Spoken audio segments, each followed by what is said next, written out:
नहीं किया। एक बार करके देखो, जैसे मैं करता हूँ प्यार तुमसे।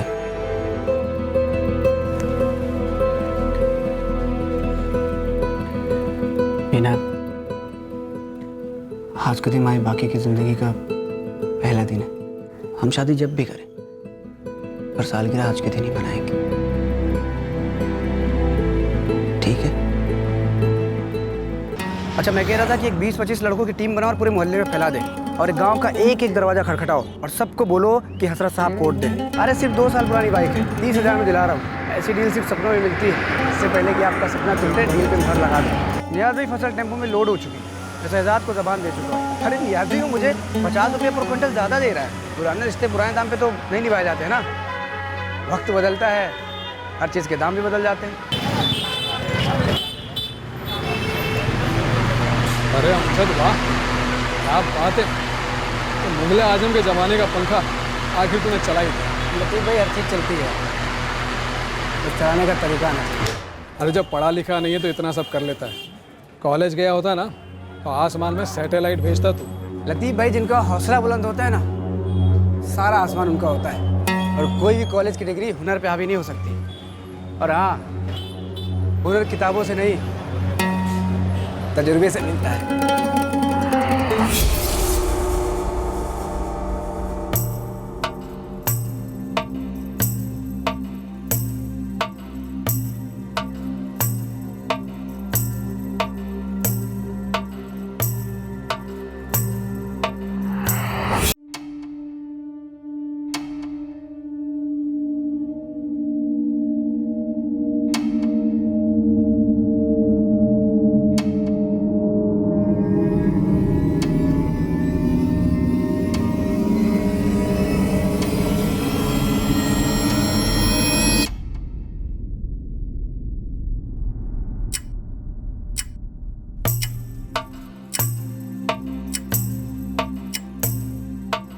अमजद,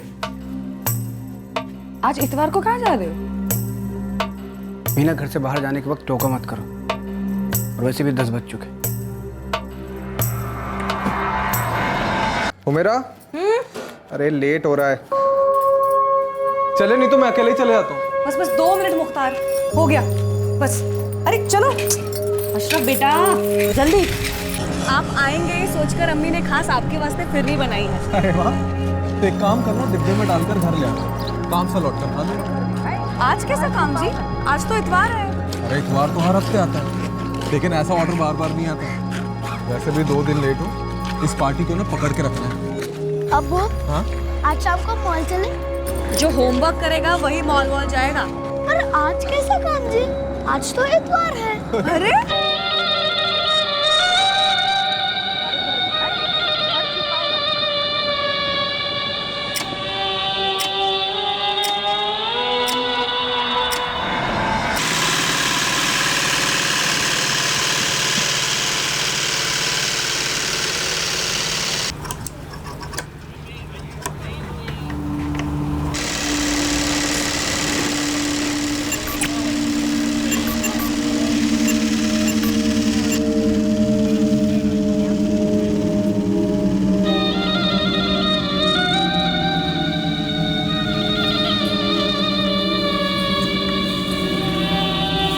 अस्सलाम वालेकुम अमजद भाई।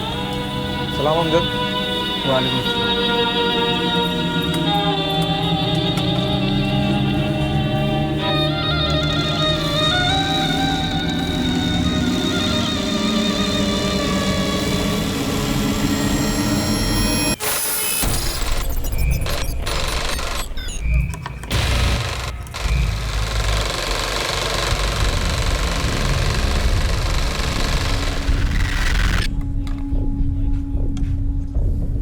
क्या हुआ अमजद भाई?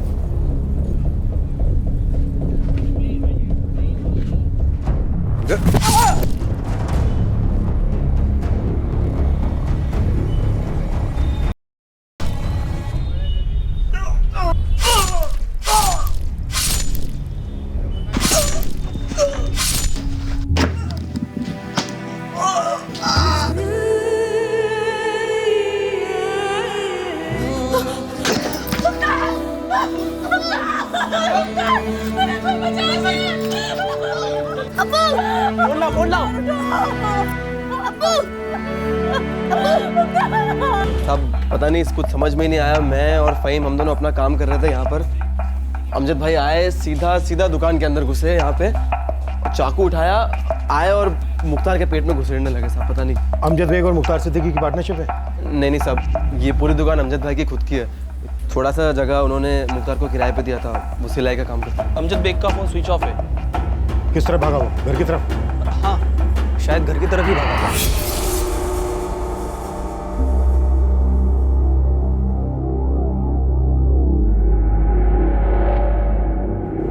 देख मीना, जल्दी बता दे कहाँ भागा है तेरा शौहर अमजद बेग।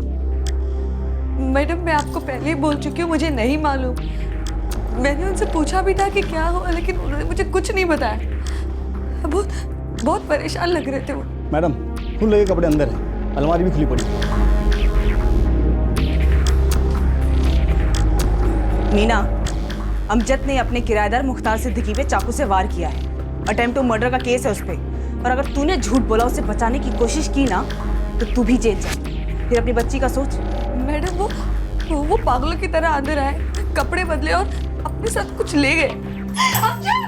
अमजद कुछ तो बोलो ना। अमजद क्या हुआ है?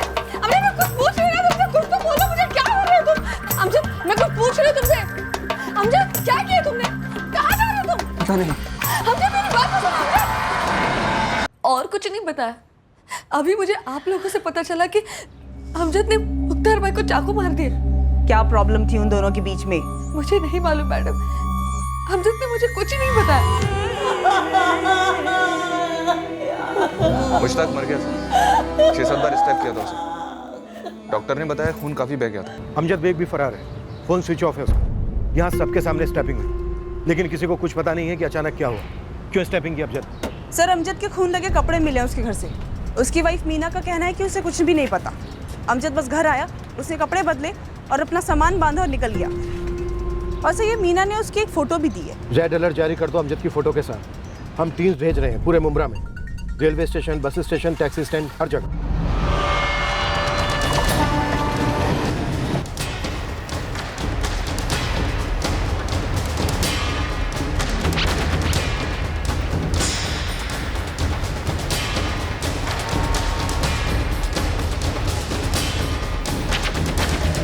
अच्छी खासी अपने बेटे को लेकर अपनी अम्मी के यहाँ जा रही थी मोमिनवाड़ी। फिर मेरे बेटे ने मुझसे जिद किया कि अब्बू की दुकान चलते हैं। मैंने कहा ठीक है। हम वहाँ पहुंचे दुकान में। फिर वहाँ जाने के बाद वो अमजद आया और उसने अचानक से मेरे पति को इतनी बेरहमी से मार डाला। क्या ये अमजद और मुख्तार के बीच में कभी पैसों को लेकर कोई मसला था? कभी कोई लड़ाई हुई थी? ये अमजद जब अपनी दुकान में दाखिल हुआ तब कोई तू मैं हुई थी? नहीं मैडम, ऐसा कुछ नहीं हुआ था। वो अमजद आया और उसने सलाम बोले, मैंने भी उसको सलाम बोला। वो अंदर गया और बाहर चाकू लेकर उसने मार डाला मेरे शौहर को। तुम कह रही हो कि तुम्हें नहीं मालूम कि तुम्हारा पति कहाँ से बिलोंग करता है? नहीं मालूम साहब, हम लोग हुमायूं नगर में मिले थे, शादी कर ली। मैं उसकी तरफ के लोगों को मिली तक नहीं। चलो माना नहीं मिली, पर कुछ नहीं माना? किसी का नाम, उनका पता, कम से कम गांव का नाम? उन्होंने कभी बताया नहीं और मैंने कभी पूछा नहीं साहब। 444578987 ये नंबर जो तूने अमजद को दिया, ये तो तेरे नाम पर रजिस्टर्ड है? हाँ साहब, 2 साल पहले जब मैं अमजद भाई के साथ काम पे लगा था तो उनके पास सिम लेने के लिए कोई पेपर नहीं था, तो मैंने अपने खोली के पेपर दे के उनके लिए सिम लिया था। जब उसकी अपनी खुद की दुकान है तो वो तेरी खोली के रेंट एग्रीमेंट का इस्तेमाल करता है खुद के सिम के लिए?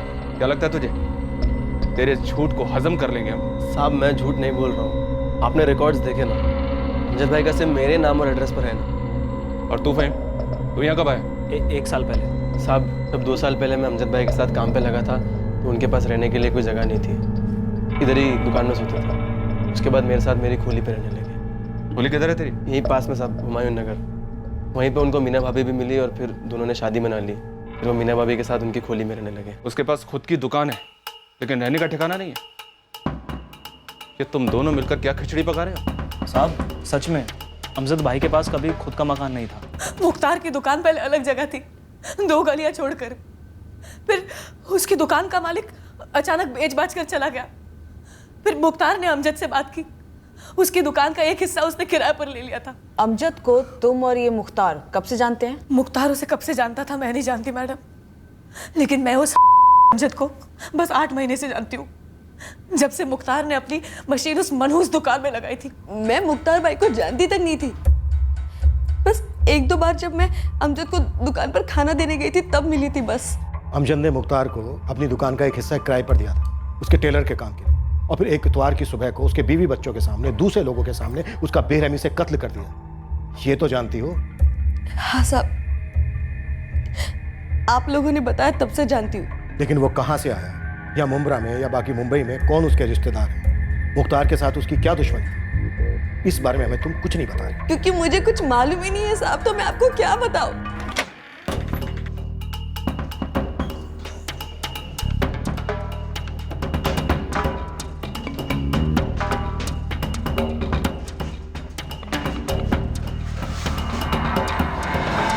अमजद भाई के रिश्तेदार? हमारा उनके साथ ऐसा कोई रिश्ता नहीं था साहब, क्या हम उनसे ये सब सवाल पूछे? या वो बताएं। कोई दूसरा नंबर है अमजद के पास? अभी है कि नहीं पता नहीं साहब, लेकिन 2 साल पहले जब मैंने उनको सिम ला के दिया था तब पहले से उनके पास एक फ़ोन था। क्या? थोड़ा जोर से बोला, आवाज़ नहीं आ रही। हाँ सब खैरियत है, वहाँ सब ठीक है ना? और वो पैसे मिले? वो वाला फ़ोन नंबर नहीं है तेरे पास? नहीं है साहब, हमने कभी मांगा नहीं और उन्होंने हमें कभी दिया भी नहीं, कुछ ऐसी ज़रूरत ही नहीं पड़ी। साहब मुझे तो आज तक इस नंबर के बारे में नहीं पता था, अभी पता चला। साहब इस अमजद बेग के घर से तो कोई डॉक्यूमेंट्स नहीं मिले। दुकान के भी नहीं? नहीं सर। अब तू मुझे एक बात साफ बता, ये दुकान अमजद की ही खरीदी हुई है, उसकी खुद की है? हाँ साहब, ऐसे ही बोला था उन्होंने तो।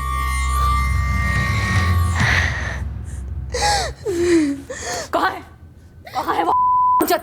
क्या बिगाड़ा था मेरे शौहर ने तुम लोगों का? क्यों मार डाला मेरे शौहर को? क्या बिगाड़ा था?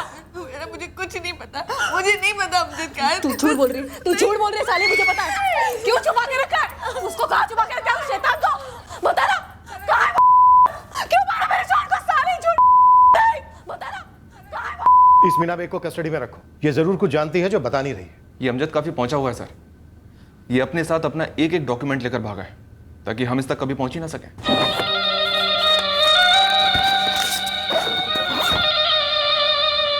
ये अटैक लगता तो है अचानक हुआ है, लेकिन अचानक कुछ नहीं हुआ है। इस अमजद ने पूरी प्लानिंग की थी, इसका इंटेंशन मर्डर ही था। ये भी बहुत अजीब सा ही है सर कि अमजद के 2 सबसे करीबी, इसकी बीवी और इसका असिस्टेंट, इन दोनों के पास अमजद के पास्ट की एक भी डिटेल नहीं है। और एक बात सर, 2 साल पहले 2012 में इस अमजद ने मीना से शादी की, बट इस मीना की बेटी तो 8 साल की है, तो सर जाहिर है अमजद मीना का पहला पति तो नहीं है। इस मीना बेग को हिट दो, जो इन्फॉर्मेशन ये दबाकर बैठी है निकलवाओ। सर कदम, अमजद के आदमियों ने कहा था कि वो दुकान उसकी खुद की खरीदी हुई है। हरीश और फहीम ने तो ऐसा ही कहा सर। रजिस्ट्रेशन ऑफिस में चेक करो, किससे खरीदी, एग्रीमेंट में एड्रेस क्या है, पूरी बैकग्राउंड निकालो इसका।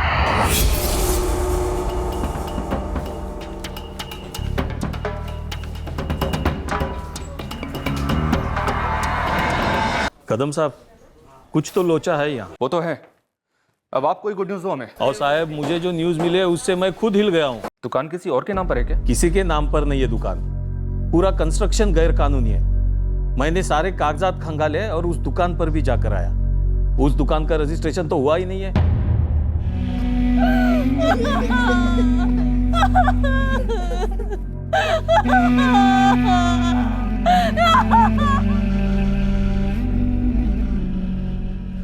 यार हरीश, मेरी फटी पड़ी है। साले मेरी कम फटी पड़ी है? क्या होगा मेरा? मैं ना कहीं खिसक जाता हूँ। सोचना भी मत, तू खिसक गया तो मेरे तो बम्बू लग गए ना। चुपचाप इधर ही रहे, समझा? मीना, तेरा शौहर अमजद इलेक्ट्रिशियन है ना? हाँ। शुक्र है, कुछ तो जानती है। मैं बस इतना जानती हूँ कि अमजद का कोई परिवार है, बाकी मुझे कुछ नहीं मालूम। ना मैं कभी उनसे मिली, ना कभी कोई बात हुई। मतलब एक दिन अचानक से आसमान फटा और ये अमजद आके तेरी गोदी में गिर गया। कुछ ऐसा ही समझ लो मैडम, मैं रिया की कसम खाती हूँ, मुझे कुछ नहीं मालूम। ये रिया तेरे पहले पति से है? हाँ। और अपने पहले पति को तूने अमजद के साथ मिलकर मार दिया? नहीं, ऐसा नहीं है। जब मैं अमजद को पहली बार मिली तब तब मेरा पहला शौहर बहुत बीमार रहता था।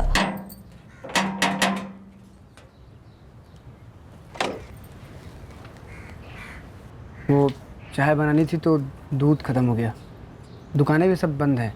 लीजिए।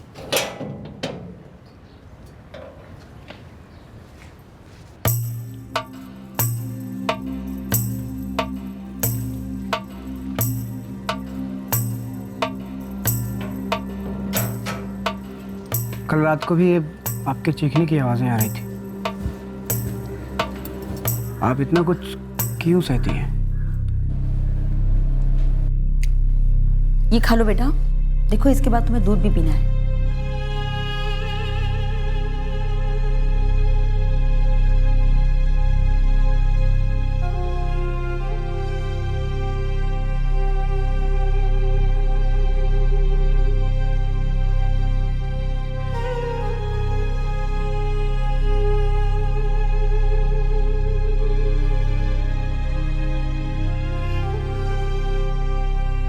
शराब पे इल्ज़ाम लगा के कोई फ़ायदा नहीं है मीना।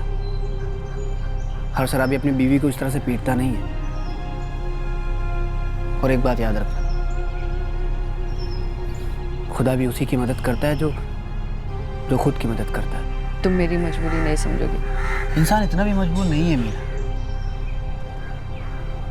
मानता हूँ रिश्ता बदला नहीं जा सकता है, लेकिन उस रिश्ते से निकला तो जा सकता है ना। मेरी रिया सिर्फ 4 साल की है अमजद। बहन, उस रिश्ते से निकलोगी तभी बच्ची बुरी यादों को भूल पाएगी, वरना जिंदगी भर उसे सताएगी। इस रिश्ते से बाहर निकलोगी तो रास्ता अपने आप मिल जाएगा। काश इतना आसान होता। काश कि तुम्हें इस मायूसी की लत न लगी होती। साहब, हाथ पे रबर के दस्ताने चढ़ाकर फोन पकड़ो, शौक देने वाला हूँ मैं। कोई विदेशी हाथ है क्या इस हत्या में? ISI या ISIS या साजिश मंगल ग्रह पर रची गई? नहीं साहब, इतनी दूर नहीं, पर हाँ मामला इंटरनेशनल जरूर है। वो फ़हीम है ना, वो बांग्लादेशी है, एकदम गैर कानूनी। अमजद भी साहब, उसके बारे में अभी तो इतना कुछ पता नहीं चला है, पर ना उसकी बीवी है मीना, वो बॉर्डर पार की है, बांग्लादेश साइड की। आमी तुम्हार गोपन कोथा जानी सत्ती, तेरे मौन व्रत का राज खुल गया है मीना बेग। तू बांग्लादेशी घुसपैठ है ना? मायूसी मेरी परछाई बन गई है अमजद। उससे भागने के लिए मैं अपने देश, अपने मुल्क बांग्लादेश से भागी। यहाँ पर मुझे मुकेश ने सहारा दिया। अगर उसे छोड़ दूंगी तो फिर कहाँ जाऊंगी मैं? मेरा पहला शौहर मुकेश खुद को पी गया मैडम। मैं जितना उसको पीने के लिए रोकती थी वो उतना ही मुझे मारता था। और फिर एक दिन उसके लीवर ने जवाब दे दिया और वो चल बसा।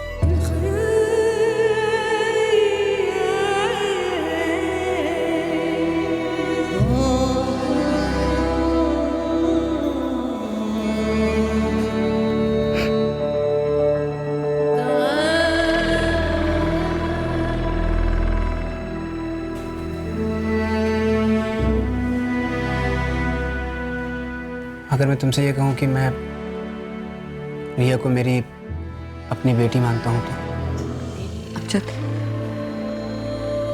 मैं खुद पर तरस खाती हूँ, इसका मतलब ये नहीं कि तुम भी मुझ पर तरस खाओ। तुमने कभी खुद से प्यार किया है? नहीं किया। एक बार करके देखो, जैसे मैं करता हूँ प्यार तुमसे।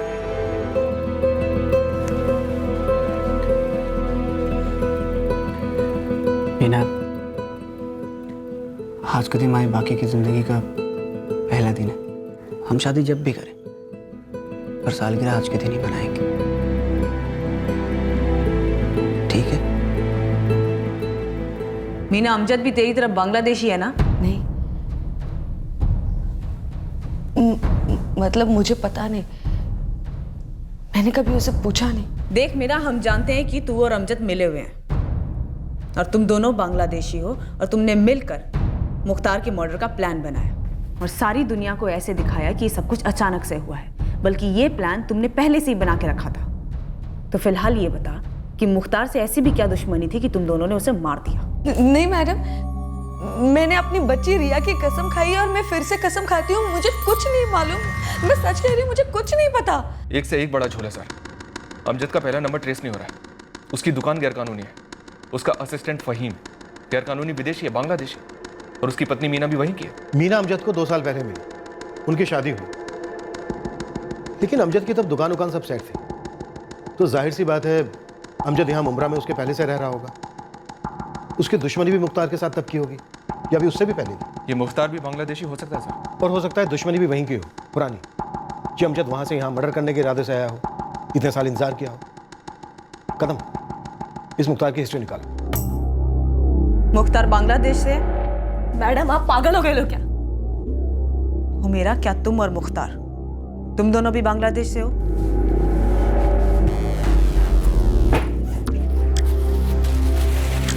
ये लो, लो देख लो ठीक से, चाहे तो तपास लो, ये असली है, जैसे कि हम असली हिंदुस्तानी। हो गई तसल्ली या आपको और भी कुछ चाहिए? मेरा एक सुबह अचानक से अमजद बेग ने आके ऐसे ही तुम्हारे पति को 7 बार चाकू से मार डाला। मैडम अगर मेरे को पहले ही पता होता तो क्या मैं अपने मर्द को उस अमजद की दुकान में अपनी मशीन लगाने देती?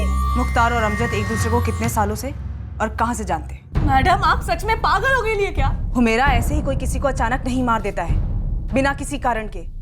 जरूर मुख्तार और अमजद के बीच में कुछ हुआ होगा, और ऐसा हुआ होगा जो मुख्तार ने तुम्हें नहीं बताया होगा। अब ये सवाल ना आप मुख्तार से कर सकती है और ना मैं। तुम्हें सच में कुछ नहीं पता? मैडम अगर मेरे को रत्ती भर का भी शक होता ना कि उस अमजद के दिमाग में क्या शैतानी तूफान मच रही है, तो मैं उसको लपक कर रोक लेती। सब कुछ इतने जल्दी इतने अचानक हो गया, कुछ समझ में ही नहीं आया। मैं वहीं के वहीं खड़ी रह गई। साहब, फहीम का मेरे को पहले से मालूम था। उसने बताया था कि वो बांग्लादेश से। लेकिन साहब मैं कभी कोई गलत काम नहीं किया। और अमजद भाई का पता नहीं साहब कि वो किधर से। अमजद को तूने 2012 में ज्वाइन किया था। उसकी रिपेयरिंग की दुकान तो उससे पहले की रही होगी ना? हाँ साहब, लेकिन कभी पूछा नहीं। पूछने का कारण नहीं था। साले पिछले 2 साल से वो तेरे नाम का सिम इस्तेमाल कर रहा था। तेरे साथ खोली शेयर की उसने। तेरे मोहल्ले की औरत को अपनी पत्नी बनाया उसने। उसकी पहली शादी से बच्ची को अपनी बेटी माना। और तुम लोगों में से कोई नहीं जानता था कि वो कहां का रहने वाला है। और तू फहीम, तेरी नैया तो अब किनारे लगने से रही। अब अगर तुझे आज के आज डिपोर्ट नहीं होना है ना, तो मुझे साफ साफ पता, क्या ये अमजद भी बांग्लादेशी है? क्या वो अपना खूनी चेहरा छिपाने के लिए बांग्लादेश वापस लौट गया? नहीं पता साहब।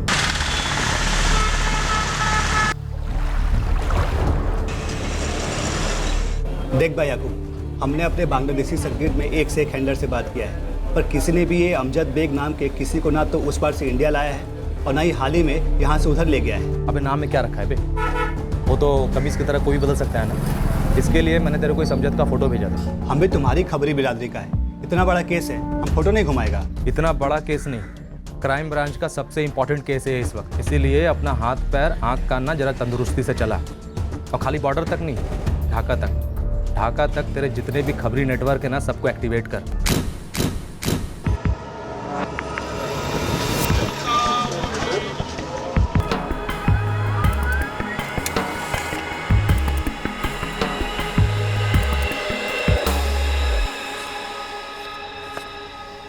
सब मोहल्ले में तो खामोशियां भी चीखती हैं।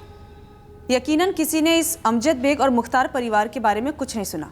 आरती, मायूसी की मूर्ति मीना एक नंबर की एक्टर लगती है मुझे। पता चले कि इसका मुख्तार के साथ कोई चक्कर था और इस वजह से अमजद का फ्यूज उड़ गया। सब मुख्तार की वीडियो हुमेरा भी कम ड्रामा क्वीन नहीं है। काफी चीख चिल्ला रही है, अमजद को गालियां दे रही है। सब पता चले इसका और अमजद का ही कोई चक्कर चल रहा हो और एक अरसे बाद दोनों का बसने का प्लान हो।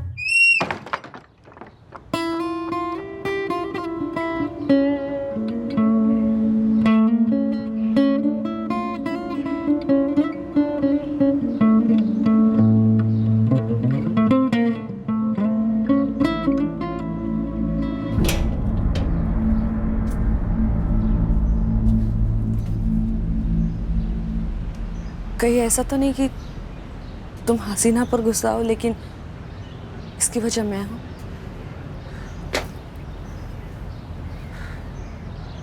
बोझ बन गई हूं मैं, तुम्हारे रास्ते का कांटा बन गई।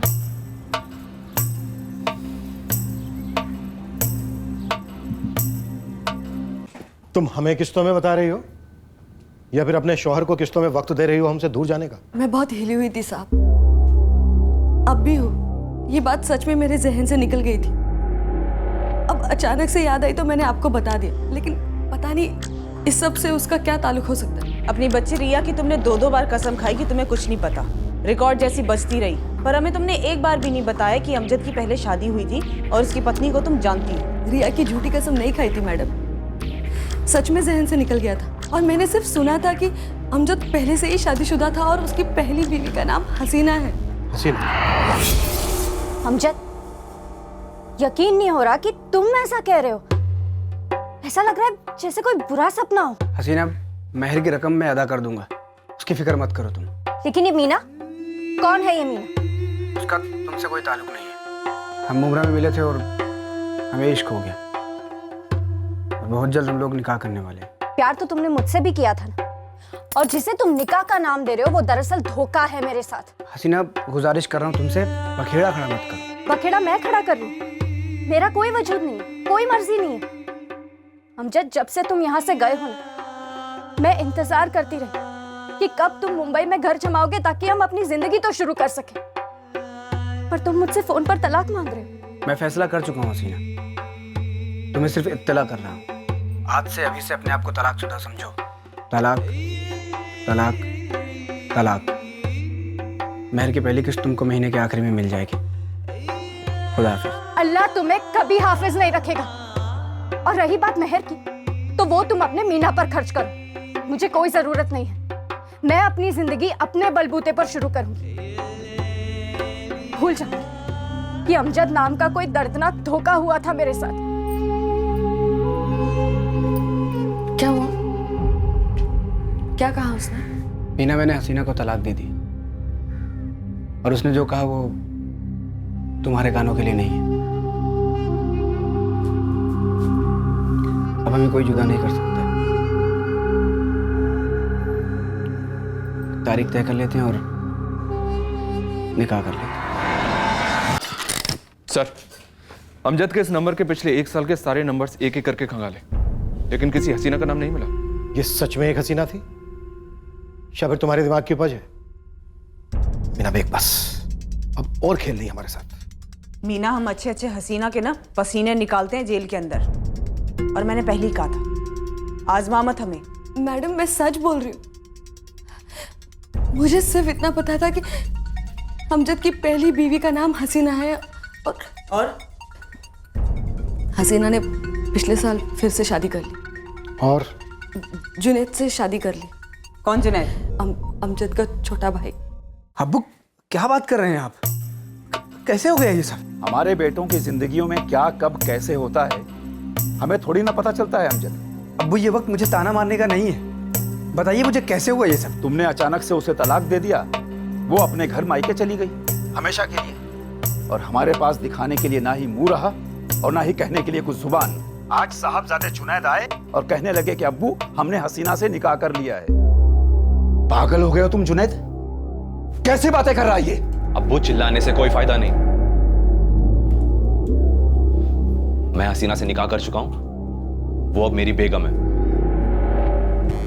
अब अगर आप लोगों को एतराज ना हो तो क्या मैं उसे घर ले आ सकता हूं? अरे तुम्हारे बड़े भाई की छोड़ी हुई औरत है वो। तो अब्बू, अमजद भाईजान ने उसे तलाक दे दिया था, मैंने उसका हाथ मांग लिया और उसने हाँ कर दी। और वैसे भी वो अमजद भाईजान की जागीर तो है नहीं ना।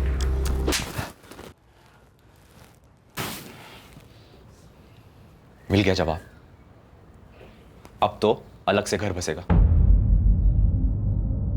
जुनैद ने बहुत गलत किया अब्बू। बेटा, अब जो कर लिया सो कर लिया, घर छोड़कर चला भी गया है।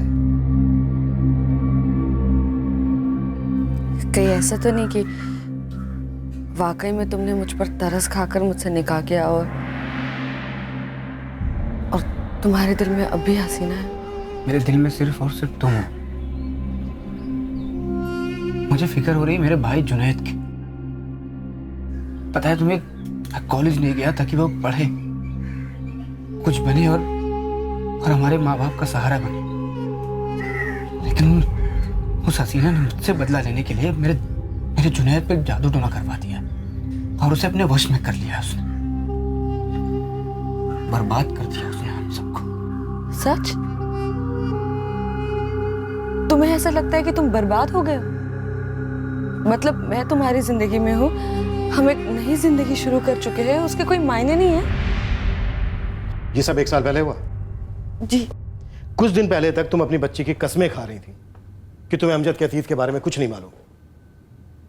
फिर नाटक से धीरे धीरे पर्दा उठता है, हसीना का किरदार आता है, उसके बाद अमजद के अब्बू की एंट्री होती है, और फिर हीरो का छोटा भाई जुनैद। और कितने किरदार आने बाकी हैं? लेखक कौन है इस नाटक का? डायरेक्टर कौन है? मुझे लगता है दोनों, हसीना और जुनैद। मीना मेमसा भी होंगे, क्योंकि अमजद के फोन रिकॉर्ड्स में ना तो किसी हसीना से बात दिखती है और ना ही किसी जुनैद से। साहब, मैं सच बोल रही हूँ। जुनैद हमेशा अपने घर वालों से दूसरे फोन से बात करता था। वही दूसरा फोन ना जिसका नंबर किसी के पास नहीं है। तो मीना मेमसा, इस कहानी की अगली किस्त आप कब देने वाली हो? अगले एपिसोड में क्या देखेंगे हम? मैंने इन लोगों के बारे में सिर्फ अमजद के मुंह से सुना था, जो मैंने आपको बता दिया है। मैं इन लोगों से मिली भी नहीं हूँ। मैंने इन लोगों का सच आपको इसलिए बताया ताकि आप लोग अमजद को ढूंढ सके।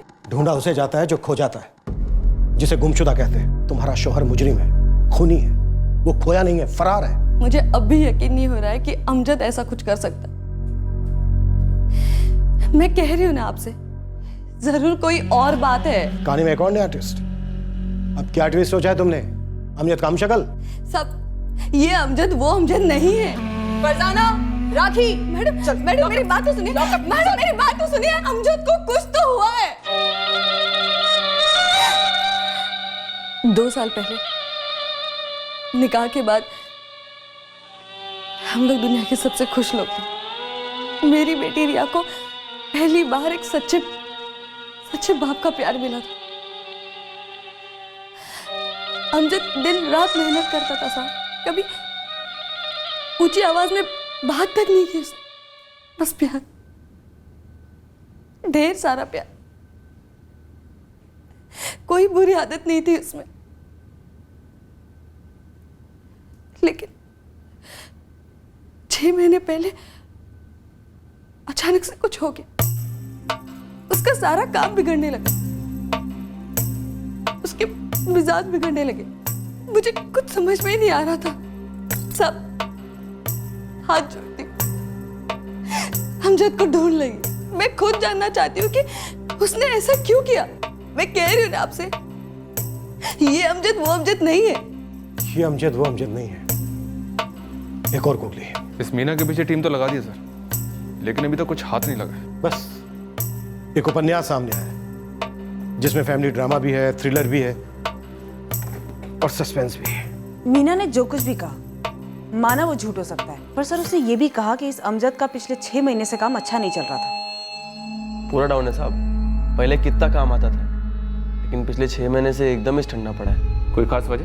अमजद भाई खुद एक से एक तगड़ी पार्टी को, पुराने ग्राहकों को काम के लिए मना करने लगे। नए ग्राहकों को तो दुकान पर खड़ा तक नहीं होने देते थे। एक मिनट मोहित भाई रुको।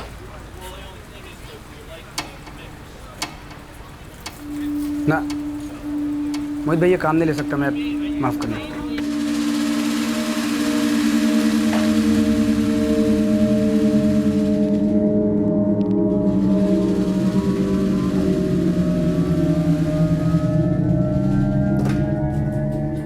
भाई ये सीडी प्लेयर चल नहीं रहा, जरा चेक करो। खोल के देखना पड़ेगा। हाँ। मत खोल हरीश, नहीं बनेगा वो। ले जाओ भाई, माफ करना। अरे अमजद भाई एक बार खोल के तो देख लूं। ना बोला ना हरीश भाई, नहीं बनेगा, माफ करने। ले जाए।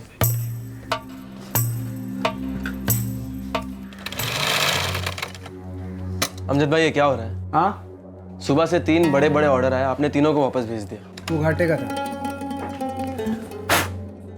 खतरा है उसमें। अमजद भाई कैसे? दुकान का मालिक तू है कि मैं? आप ही हो। ए मुख्तार, अरे ये क्या तरीका है काम करने का?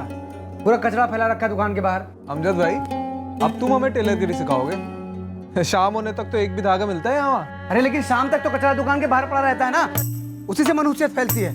अरे अमजद भाई, काम के टाइम पे मजाक मत करो। अच्छा मुझे एक बात बताओ, ऐसी कौन सी दर्जी की दुकान है जिसकी जमीन पर कपड़ों के टुकड़े नहीं मिलते? और ऐसी कौन सी इलेक्ट्रिशियन की दुकान है जिसकी दुकान पर वो वायर के टुकड़े नहीं मिलते? मेरी दुकान में एक वायर का टुकड़ा नहीं मिलेगा तुझे, एक कचरा नहीं मिलेगा। पता है क्यों? क्योंकि मुझे कचरा पसंद नहीं है। ये जो कचरे यहाँ पड़े रहते हैं ना, ये शैतान को न्योता देते हैं। और उसके बाद क्या होता है तुझे पता होगा। अगर नहीं पता तो बताऊँ मैं क्या होता है। ये काफ़ी अजीब बर्ताव था उसका। हाँ साहब, काफ़ी अजीब। लेकिन कभी समझ ही नहीं आता कि अमजद भाई काय को ऐसा पेश आ रहे थे। सर आधार कार्ड ऑफिस से भी जवाब आ गया। इस अमजद बेग के नाम से कभी कोई कार्ड नहीं बना। कैसे बनता? जो आदमी अपनी सारी इन्फॉर्मेशन खुफिया रखना चाहता हो वो वाला आधार कार्ड क्यों बनवाएगा? लेकिन उसने दुकान खरीदी सर, मतलब उसके पास पैसे थे।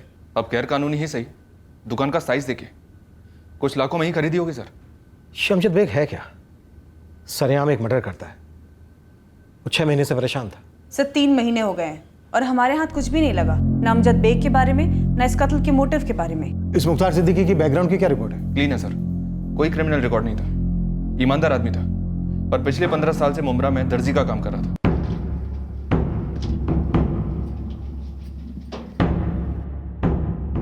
मीना बेग पर हमारी सर्विलेंस काफी समय तक चलती रही। हुमेरा सिद्दीकी भी हमारे शक के रडार पर थी। हमारी मॉनिटरिंग नॉन स्टॉप चलती रही। दूसरे केसेस अब प्रायोरिटी जोन में आ गए थे, लेकिन अमजद बेग केस पर काम बिना रुके चलता रहा। पर वक्त के साथ अमजद बेग का केस धीरे धीरे बैक बर्नर पर चला गया।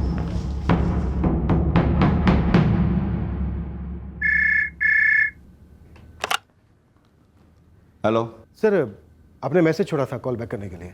मेरे सामने अमजद बेग के केस की फाइल है। मुख्तार सिद्दीकी का मर्डर सस्पेक्ट अभी भी फरार है। 1.5 साल पुराना केस है। हमने कोई कसर नहीं छोड़ी थी, लेकिन अभी तक अमजद बेग ट्रेस नहीं हो पाया सर। केस की प्रोग्रेस रिपोर्ट पढ़ी है मैंने। बड़ा अजीबोगरीब केस है और किसी मोटिव का अनुमान भी नहीं है। मोटिव इसलिए सामने नहीं आया क्योंकि अमजद बेग सामने नहीं आया। लेकिन जोशी, ये केस को ऐसे छोड़ तो नहीं सकते ना। तुम दोबारा इस केस को टेकअप करते हो या मैं किसी नए टीम को दे दूं? नहीं सर, मैं खुद हैंडल करूंगा। इस केस को एक नए केस की तरह ट्रीट करेंगे। पहले के डेड एंड्स हमारे अब के स्टार्टिंग पॉइंट्स नहीं होंगे। डन सर, देखते हैं हमारे पास क्या है। 8 जून 2014 संडे की सुबह ये अमजद अपनी दुकान पर आता है, दुकान के अंदर जाता है, वहां से फल काटने वाला चाकू लेकर बाहर निकलता है और मुख्तार को स्टेप करता है। और सर हमारे सामने है अमजद की दूसरी बीवी मीना बेग, मुख्तार सिद्दीकी की बीवी हुमेरा सिद्दीकी और अमजद की दुकान पे काम करने वाले 2 लड़के, लोकल हरीश और ये बांग्लादेशी फहीम। फिर भी सर हमारे हाथ में अमजद के बैकग्राउंड के बारे में कुछ भी नहीं है। ये फैक्ट्स हैं हमारे सामने। फिर ऐसी इंफॉर्मेशन भी हैं जिनका प्रूफ नहीं है। और वो ये कि अमजद की एक पहली बीवी थी हसीना बेग, जिसको उसने फ़ोन पर तलाक दिया था, और उसका दूसरा नंबर जिससे वो बात करता था जो ट्रेसेबल नहीं है। और उसी फ़ोन से उसने अपने अब्बू से बात की जब उसे ये पता चला था कि उसकी पहली पत्नी हसीना ने उसके छोटे भाई जुनैद से शादी कर ली, जिसको लेकर वो काफ़ी परेशान हुआ था। उस वक्त इन इंफॉर्मेशन को हमने मनगढ़ंत माना था। अब अगर हम इसे सही मानकर चले तो भी वो कहानी रहती है, क्योंकि हमें अमजद के पेरेंट्स, उसके छोटे भाई, उसकी पहली बीवी हसीना के ठिकाने के बारे में कुछ नहीं मालूम। डीसीपी साहब के फोन आने के बाद मैंने इस केस की फाइल को कई बार पढ़ा और मैंने यही समझा कि मीना के बयान को हमें निगेटिवली नहीं लेना चाहिए। हाँ, उसने किश्तों में इंफॉर्मेशन दी, पर उस इंफॉर्मेशन के अलावा हमारे पास कुछ और नहीं था। और वो कहीं भागी नहीं, वहीं थी, अब भी वहीं। एक काम करते हैं, इस केस को एक नया केस मानकर चलते हैं और ये पकड़कर चलते हैं कि मीना ने जो बयान दिया था वो सच था। सर अगर हम उसे सच मान भी लेते हैं तो भी हम अमजद तक पहुंचेंगे कैसे? जैसे हर केस में पहुंचते हैं, एंगल बनाकर, बाल की खाल निकालते हुए। मीना ने बात कही फोन कन्वर्सेशन के बारे में। मीना कहती है कि हसीना मैं तुमको तलाक देता हूँ, मेहर की रकम मैं अदा कर दूंगा, उसकी फिक्र मत करो तुम। मतलब एलिमनी। अमजद ने हसीना को फोन पर तलाक के साथ एलिमनी देने की बात कही। अमजद ने एलिमनी की पहली किस्त महीने की आखिरी तारीख तक देने की बात की थी। मेहर की पहली किस्त तुमको महीने के आखिरी में मिल जाएगी। इसका मतलब सर वो पैसे ट्रांसफर करने वाला था किसी भी तरह। करेक्ट। लेकिन सर उस वक्त मैंने मुंब्रा के तकरीबन हर बैंक में क्रॉस चेक किया था, उसका किसी भी बैंक में कोई अकाउंट नहीं मिला। पैसे कैश भी तो ट्रांसफर होते हैं ना। मतलब सर वो पैसे ट्रांसफर करने वाला था किसी भी तरह। राइट। अब अंधेरे में फायर करते हैं और खंगालते हैं कि इस अमजद ने किसको और किस तरीके से पैसे ट्रांसफर किए। रिकॉर्ड क्यों नहीं होगा? पोस्टल डिपार्टमेंट है हमारा, यहाँ हर चीज का रिकॉर्ड रखा जाता है। अब 4-5 साल पहले भेजा गया मनी ऑर्डर काफी भारी फाइलों के बीच होगा कहीं, पर होगा जरूर। आप थोड़ा सा समय दो, अगर है तो मिलेगा जरूर।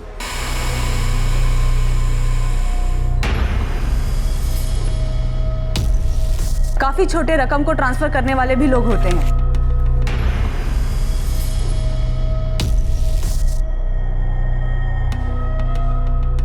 कदम, आरती, कॉन्ग्रेचुलेशन। ये हसीना बेग नाम की औरत मनगढ़ंत नहीं है। अब पता करते हैं कि अमजद का मुख्तार को मारने का असली कारण क्या था। और ये अमजद 99% हमें यहाँ मिलेगा। Somapur, Azamgarh, Uttar Pradesh. Brilliant breakthrough sir. पूरे 1.5 साल के बाद एक कैरेक्टर जो काल्पनिक माना जा रहा था, हसीना बेग, वो रियल साबित हुई। इससे और भी कैरेक्टर्स रियल साबित हुए होंगे। एक एक्चुअल एड्रेस भी था। पर अजीब बात यह भी है कि मीना के हिसाब से अमजद एक जिम्मेदार, प्यार करने वाला पति और बाप था और 1.5 साल से गायब। उसने मीना को कांटेक्ट नहीं किया। तो जब आप लोग यूपी आजमगढ़ पहुंचे, क्या आप लोग अमजद को वहां एक्सपेक्ट कर रहे थे? क्योंकि वहां भी रिश्ते काफी स्ट्रेन थे। इस केस की सारी आइडेंटिटीज सामने होने के बावजूद ये केस किसी ब्लाइंड केस से कम नहीं था। पर अब हमारे हाथ एक तगड़ी लीड लगी। हम पहुंचे यूपी आजमगढ़। हमें नहीं मालूम था कि सोमापुर गांव से हमें क्या मिलने वाला था, कौन मिलने वाला था। लेकिन हाँ, हम ये तय कर गए थे कि अमजद बेग को साथ लेकर लौटेंगे। और रही बात मोटिव की, तो मोटिव ना जर, ना जोरू, ना जमीन। मोटिव था घड़ी। घड़ी की सुइयां, दिन का, रात का वक्त, जिसकी सनक थी अमजद को। हमें लगा हम इस केस को क्लोज करने के काफी करीब पहुंच गए हैं। पर घड़ी की सुइयों की अपनी मर्जी थी, वक्त का अपना तकाजा था।